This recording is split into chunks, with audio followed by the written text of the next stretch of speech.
देखिए, एक बात हम स्पष्ट कर चुके हैं कि ये चुनाव ना तो मैं लड़ रहा हूँ, ना ही मेरी बेटी आस्था अग्निहोत्री कोई भी चुनाव लड़ रही है।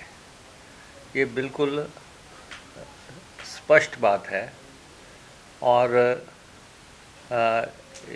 इसमें कोई किंतु परंतु करना समझ से बाहर की बात है। और इसमें कोई दो राय नहीं है कि आस्था अग्निहोत्री को पार्लियामेंट चुनाव का प्रस्ताव हुआ था और उन्होंने बड़ी विनम्रता से चुनाव लड़ने में असमर्थता जाहिर कर दी थी और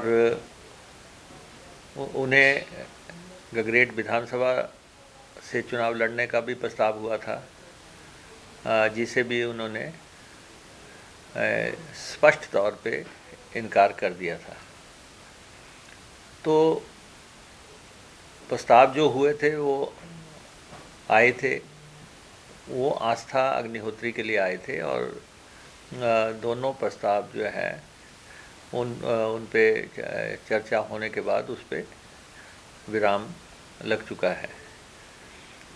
और जहाँ तक हमारा सवाल है, मुकेश अग्निहोत्री का सवाल है, तो ना तो ऐसा कोई प्रस्ताव है, ना ही ऐसी कोई चर्चा है, ना ही किसी स्तर पे ऐसी कोई बात हुई थी। तो इसलिए ये स्पष्ट है कि ना तो मुझे कोई चुनाव लड़ना है और ना ही मेरी बेटी को इस दफ़ा कोई चुनाव लड़ना है। और हर चीज़ राजनीति ही नहीं है।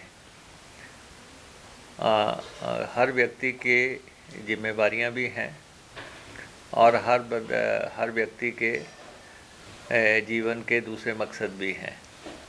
हाल ही में मेरी पत्नी श्रीमती सिमी अग्निहोत्री जी का जो निधन हुआ, वो हमारे लिए एक बहुत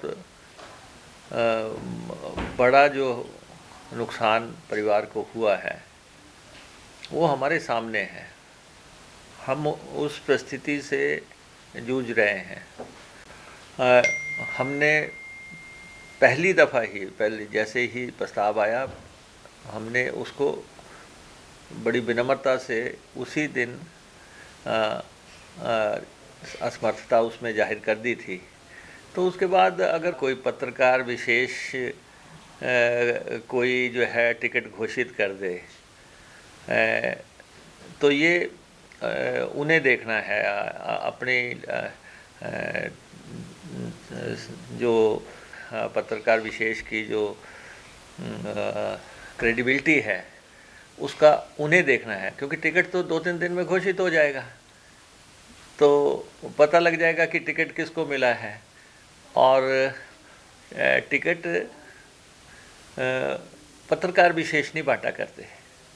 ये टिकट राष्ट्रीय पार्टी का टिकट है और हमें मालूम नहीं है उससे पहले वो पूरे प्रदेश में जो है छाती ठोक के कोई ऐलान करे। तो मैं समझता हूँ कि कुछ संयम रखना चाहिए, कुछ मर्यादाएं रखनी चाहिए।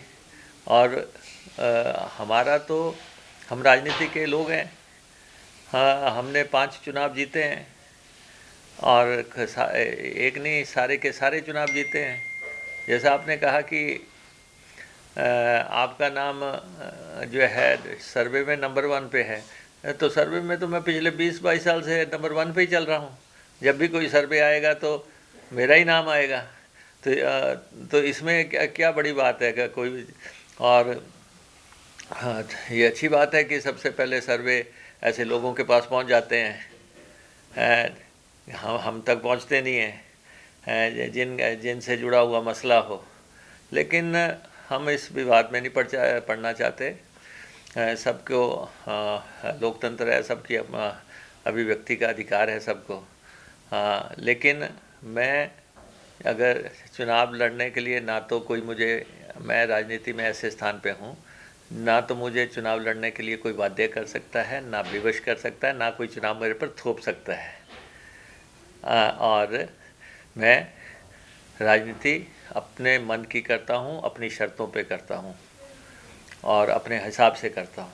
तो इसलिए कौन साजिश कर रहा है, कौन षड्यंत्र कर रहा है, हम इन चीज़ों से ऊपर निकल चुके हैं। अब हमारी राजनीति इनसे ऊपर की है, इन मुद्दों से ऊपर की है। तो इसलिए मैं आभारी हूँ कांग्रेस हाईकमान का कि उन्होंने आस्था अग्निहोत्री को प्रस्ताव किया। मैं आभारी हूँ कि उन्होंने ना सिर्फ लोकसभा का किया, उन्होंने विधानसभा का भी किया और उन्होंने उसको काबिल समझा। और किसी भी बच्चे को अगर ऐसा प्रस्ताव आए, ये तो बहुत बड़ी प्रस्तावना थी, लेकिन और अगर स्थिति सामान्य होती, अगर हमारे घर पे परिवार में सब ठीक होता, तो हम इसके बारे में फैसला करते। आज तो हम जो है पारिवारिक तौर पे टूट चुके हैं। तो इसलिए हमने इस प्रस्ताव को दोनों हाथ जोड़ के इसमें असमर्थता जाहिर की थी। और नहीं तो इतनी बड़ी ऑप्शन को कौन मना कर सकता था।